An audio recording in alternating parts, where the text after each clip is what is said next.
नमस्कार दोस्तों, ocean network में आपका स्वागत।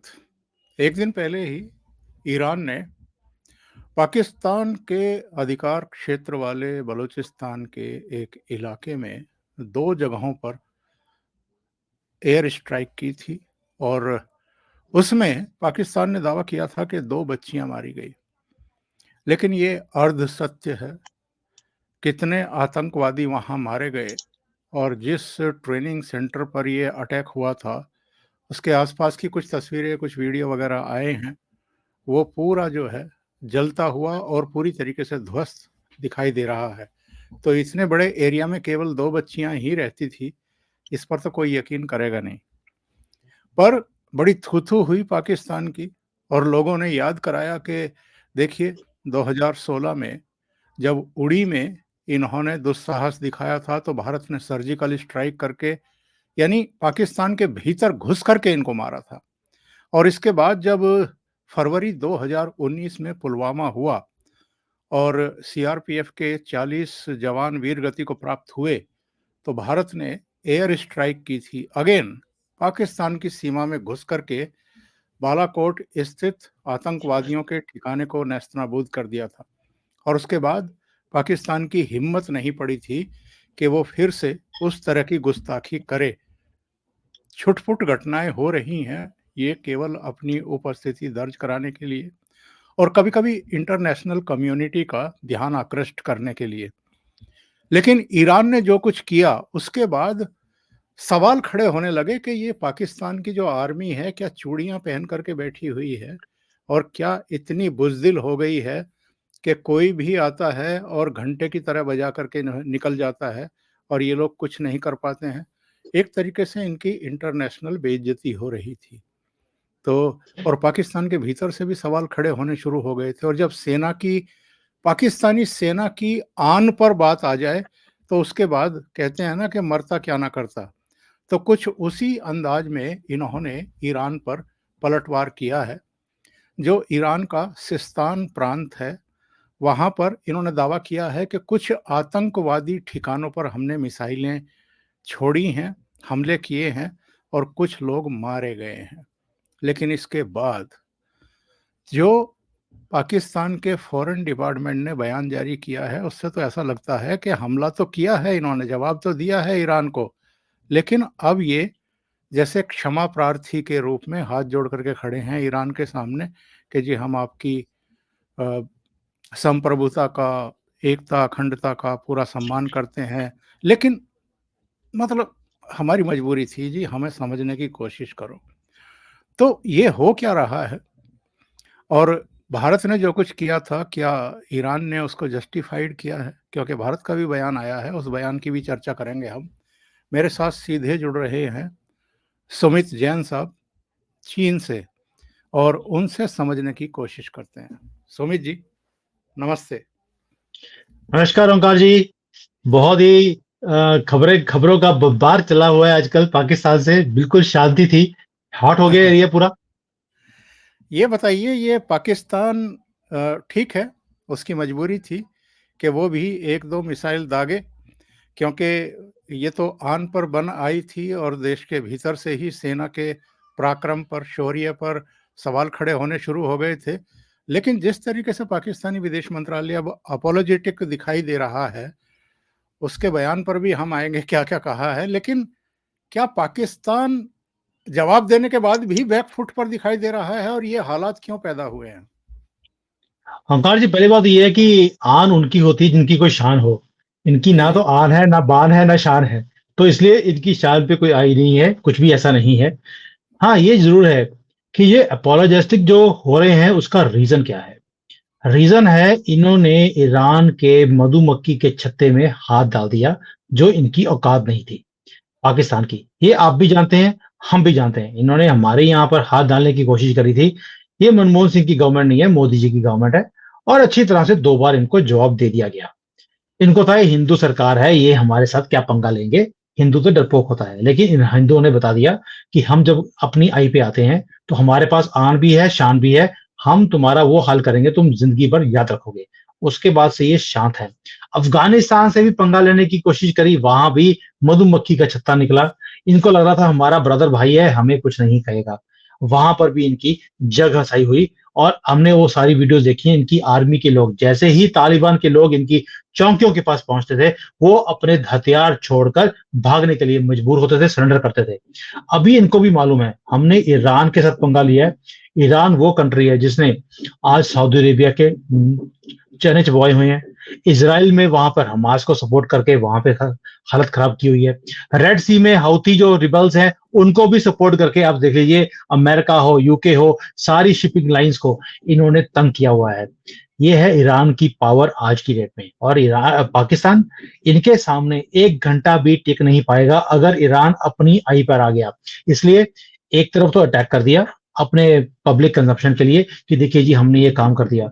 हो सकता है एक्चुअल में इन्होंने वहां पे कुछ कौए ही मारे हों, जैसे ये हमारे ऊपर बोलते थे कि आपने सिर्फ स्ट्राइक करी, उससे फर्क तो कुछ पड़ा नहीं, ये सिर्फ कुछ कौए ही मरे हैं।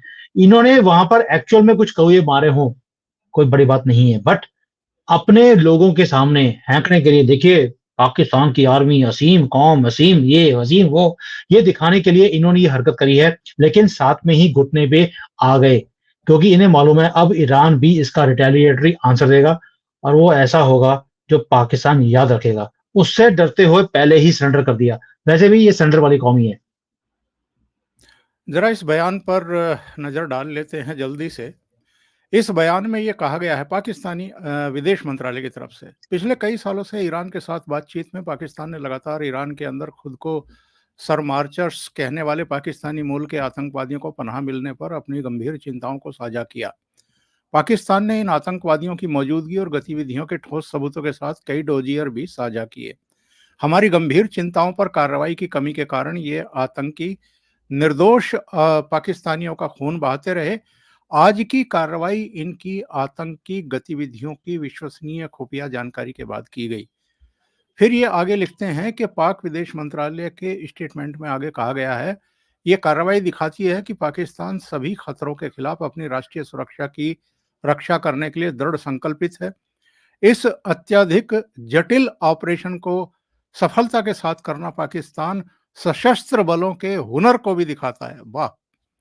पाकिस्तान अपने लोगों की सुरक्षा बनाए रखने के लिए सभी आवश्यक कदम उठाना जारी रखेगा। बयान में भी ये भी कहा गया है कि पाकिस्तान इस्लामी गणतंत्र ईरान की संप्रभुता और क्षेत्रीय अखंडता का पूरा सम्मान करता है। आज की सैन्य कार्रवाई को एकमात्र उद्देश्य पाकिस्तान की अपनी सुरक्षा और राष्ट्रीय हित को आगे बढ़ाना था, जो उसके लिए सर्वोपरि है और इससे समझौता नहीं किया जा सकता।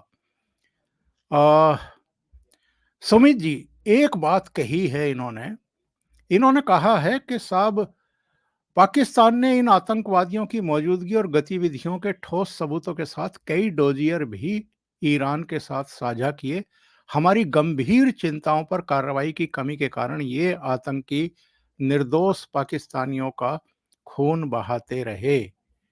तो ये तो जो भारत कहता रहा है या भारत का पक्ष रहा है, ठीक वही बात कह रहा है पाकिस्तान का विदेश मंत्रालय। तो फिर जो भारत ने किया है सर्जिकल स्ट्राइक और एयर स्ट्राइक, वो बिल्कुल जस्टिफाइड है। ओंकार जी, मुझे लगता है इन्होंने हमारा ही जो स्टेटमेंट था उसे कॉपी पेस्ट करके उधर चिप दिया है। बिल्कुल सेम लैंग्वेज है, कोई भी डिफरेंस नहीं है। पढ़े लिखे लोग तो वैसे भी होते नहीं वहां पर, मदरसा छाप हैं, तो इसलिए उन्होंने इतनी भी जिम्मत नहीं करी कि अपनी तरफ से कोई स्टेटमेंट दे दें। तो ये तो हालत है पाकिस्तान की। लेकिन इसमें आप स्टेटमेंट के ऊपर गौर कीजिए। जो इन्होंने बोला है कि वहां पर उग्रवादी रहते थे, ईरान के अंदर ट्रेनिंग लेते हैं, हमारे यहाँ पर निर्दोष लोगों की हत्या करते हैं। भारत भी यही बोलता है, और साथ में उन्होंने बोल दिया इसलिए हमें ये स्ट्राइक करनी पड़ी। दैट मीन्स कल को हम भी यही स्टेटमेंट को लेकर हम भी बोल सकते हैं। हमें तो वेट करने की जरूरत ही नहीं है। Why do we have to be reactive कि पाकिस्तान हमारे ऊपर कोई ना कोई गंदी हरकत करेगा, फिर जाकर हम इनके जो मिलिटेंट्स के जो ठिकाने हैं उसके ऊपर अब अटैक करेंगे। भाई पाकिस्तान ने तो हमारा रास्ता खो दिया कि भाई अगर ईरान के ऊपर ये कर सकते हैं, कल को हम भी पाकिस्तान के ऊपर कर सकते हैं। हमें भी सारे के सारे डोजियर्स मालूम है जो हमने दिए हैं इनको, कहाँ कहाँ पर कौन से ट्रेनिंग सेंटर्स हैं, कहाँ पर उग्रवादी बैठे हैं, सारी इंफॉर्मेशन हमारे पास है। कहाँ पर लॉन्च पैड है वो भी इंफॉर्मेशन है हमारे पास। तो ये तो हमारे लिए रास्ता खो दिया। हमें इस बात के लिए खुश होने की जरूरत नहीं है कि इन्होंने हमारी सर्जिकल स्ट्राइक्स को मान्यता दे दी। अब तो मैं ये कहता हूँ we have to go ahead, वो तो हमने जो करना था कर दिया, अब तो आगे के लिए रास्ता खोल दिया हमारे लिए कि भाई आइए, स्वागत है आपका, अब हमारे यहाँ पे ठिकानों पे ऊपर आप भी अटैक कर सकते हैं जैसे हम ईरान के ऊपर कर रहे हैं। कीपिंग, देखिए साथ में कितनी बेवकूफी वाली स्टेटमेंट है। आप दूसरे की कंट्री में जाकर स्ट्राइक कर रहे हैं और उसके बाद आप ये बोल रहे हैं माई बाप मुझे माफ कर दो, मैं आपकी जो इंटेग्रिटी है उसका और बॉर्डर का मैं पूरा ध्यान रखता हूं, मेरी नजर में है, नहीं I support this, I respect you, my बाप मेरे ऊपर दोबारा से अटैक मत करना। ये होती है, ये है इनकी कौम की और आर्मी की इनकी स्टेटमेंट। आपने देखा होगा हमने भी सर्जिकल स्ट्राइक करी, क्या हमने अपोलोजाइज किया साथ में उसके बाद? क्या हमने अपोलॉजी दी कि पाकिस्तान हमने स्ट्राइक कर दिया लेकिन we keep your integrity intact? ऐसा होता ही नहीं है। जिनके अंदर गैरत हो, जिनके अंदर इज्जत हो कंट्री के अंदर, ये उनकी आर्मी की स्टेटमेंट ही नहीं हो सकती, ना ही फॉरेन जो ऑफिस है उसकी स्टेटमेंट हो सकती है। आपने बोला आन बान शान, ना इनके पास आन है ना बान है, शान तो कभी थी ही नहीं। ये बताइए, ये जो कुछ हो रहा है ईरान और पाकिस्तान के बीच में, इसकी मूल वजह क्या है? ये तो ठीक है, मोटे तौर पर खबरें आ रही हैं कि जो सिस्तान प्रांत है ईरान का और जो पाकिस्तान का बलूचिस्तान है, इनकी सीमाओं के आसपास अधिकांशतः बलूच जो सुन्नी समुदाय के लोग हैं, वो रहते हैं। और इनका ये आरोप है, यानी पाकिस्तान की आर्मी का भी, और जो गतिविधियां इस तरफ से उस तरफ हो रही हैं या उस तरफ से इस तरफ हो रही हैं कि साहब दोयम दर्जे के नागरिकों का व्यवहार बलूचों के साथ किया जा रहा है ईरान में, इसलिए ये सब हम कर रहे हैं या करवा रहे हैं। कोई भी कंट्री हो, वो किसी भी तरह का एक्सक्यूज या किसी भी तरह के तर्क जो यूनाइटेड नेशन में भारत कहता आ रहा है, बहुत सालों से कहता आ रहा है कि ये आतंकवाद की परिभाषा तय करिए, अच्छा आतंकवाद और बुरा आतंकवाद, हम्म। ये बिल्कुल नहीं चल सकता है और पूरी दुनिया इसी से आज त्रस्त है। तो ये जो एक बहस है कि ये अच्छा आतंकवाद है और ये बुरा आतंकवाद है, ये खोज के लिए किया जा रहा है और ये अपने शौक पूरे करने के लिए किया जा रहा है, इस पर एक फिर नए सिरे से बहस शुरू होगी। ओंकार जी, पहले आपने बोला कि मुद्दा क्या है। मुद्दा वही है कि पाकिस्तान एक ऐसी पूंछ है जो सीधी नहीं हो सकती। मेन मुद्दा वही है। भाई ऐसा क्यों है कि पाकिस्तान के जितने भी बॉर्डर्स हैं वो सारे के सारे दुखी हैं। ईरान, अफगानिस्तान, इंडिया, ये तीन कंट्रीज है जो इसके साथ लगती हैं, तीनों दुखी हैं। चौथा है चाइना। चाइना इनसे दुखी है क्योंकि उसके पैसे लेकर ये भाग गए हैं, उसके पैसे देने का नाम नहीं ले रहे। वहां पर आर्मी का या मिलिटेंसी का अभी इतना बड़ा इशू नहीं है। शायद जिस दिन पाकिस्तान को पैसे देना बंद कर देगा चाइना, ये वहां पर भी कोई ना कोई जिहादी भेज देंगे। वहां पर भी, चाइना में भी जो फॉल्ट लाइंस हैं, आपको मालूम है उगर मुसलमानों की, वो भी अपनी अलग से कंट्री मांग रहे हैं, जो कि इनका हमेशा ही पूरी दुनिया में स्यापा रहता है। जहां पर भी जाते हैं इन्हें अपनी अलग से कंट्री चाहिए होती है। तो पाकिस्तान का जो मेन मुद्दा है वो यही है। सब जगह पे इन्होंने मिलिटेंट्स को क्रिएट किया, जिसको ये गुड मिलिटेंट्स बोलते हैं। गुड मिलिटेंट, मैंने एक एक्स मुस्लिम है, उनके साथ मैंने एक गुफ्तगू किया था एक बार कि what is this good Muslim and bad Muslim. Good Muslim वो है जो इनका जो एक फॉर्मूला है कि हमने नॉन मुसलमान को मारना है, खत्म करना है, कन्वर्ट करना है, जो ये काम करते हैं जिहाद का, उसे ये गुड मुसलमान बोलते हैं। और बैड मुसलमान वो है जो इन चीजों को नहीं मानता। दैट मीन्स मेरे दिमाग में पहले ये था कि जो 5 बार नमाज नहीं पढ़ता उसे ये बैड मुसलमान बोलते हैं। ऐसा नहीं है। जो जिहाद नहीं करता वो बैड मुसलमान है, और जो ये इनका जिहाद का काम करे वो गुड मुसलमान है। उग्रवादियों में भी ऐसे ही काम आते हैं। तो जो इनकी आर्मी के लिए, पाकिस्तान की आर्मी के लिए काम करता है, इनके इशारों पे काम करेगा, आगे जाके अटैक करेगा, वो गुड मुसलमान है या टेररिस्ट है। अब ये जो चीज है, भारत हमेशा ही बोलता रहा है टेररिस्ट इज अ टेररिस्ट। ना उसकी रिलीजन है, ना उसकी क्वालिफिकेशन है। हाँ, ये बोल सकते हो ये बड़ा टेररिस्ट है, ये छोटा टेररिस्ट है, लेकिन गुड एंड बैड नहीं चल सकता। You can not, we can choose who is good and who is bad. Terrorist is a terrorist. जो अभी ये पंगा है ईरान का और इनके साथ, एक तो पंगा है ये मिलिटेंसी का। कोई ये कुछ एरियाज हैं जो बॉर्डर के साथ लगते हैं पाकिस्तान के, ईरान के साथ, जो ये क्लेम करता है कि ये या तो पाकिस्तान के साथ मिलने चाहिए या वो इंडिपेंडेंट कंट्री बनना चाहिए। एक तो वो प्रॉब्लम है जिसके लिए ये सारी मिलिटेंसी का काम वहां पर करते हैं।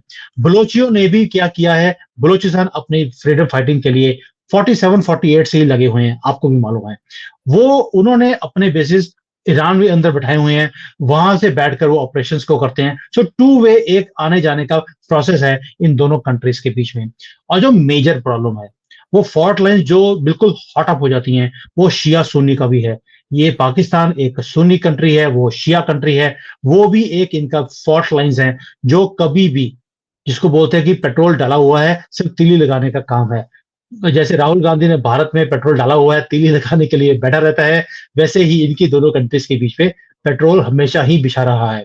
As far as trade is concern, trade का इतना बड़ा इशू नहीं है ईरान और पाकिस्तान के बीच में। आपको मालूम है इनके जो अपने हुक्मरान है वहां से इलीगली, जो कि क्योंकि एक फॉर्मल वे से ये वहां से तेल वगैरह नहीं खरीद सकते because of sanctions from America, illegally वहां से तेल गधों पे रखकर पाकिस्तान में आता भी है, बिकता भी है, ब्लैक में सारे काम होते नहीं है। दैट मीन्स वो सारे काम हो रहे हैं, ट्रेड अपनी तरफ चल रहा है, लेकिन जो बेसिक फॉल्ट लाइंस है वो शिया सुन्नी की हैं, और दूसरा मिलिटेंसी जो आदान प्रदान दोनों तरफ से हो रहा है, that is the major problem. और ये पाकिस्तान के लिए कोई नई चीज नहीं है, ईरान के साथ भी यही प्रॉब्लम है, अफगानिस्तान के साथ भी यही है, और भारत के साथ भी यही प्रॉब्लम है।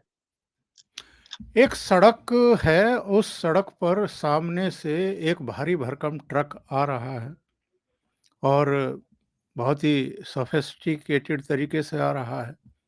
सामने से एक जोंगा है, खटारा टाइप है, उसमें कुछ गुंडे बदमाश बैठे हुए हैं और ये जो गुंडे बदमाश हैं, इनको हल्का-सा सबक सिखाने के लिए ट्रक ने थोड़ी-सी साइड मारी और कि भई थोड़ी अकल आ जाएगी। अब तरीका ये है कि जो जोंगे में, खटारे में बैठे हुए लोग हैं, या तो वो गाड़ी को साइड में लगा लें, ब्रेक लगाएँ और माफ़ी माँगे कि भई आपको कोई गलतफ़हमी हो गई है या कोई ऐसी बात हो गई है, चलो निपटा लेते हैं, बैठ लेते हैं, बात कर लेते हैं।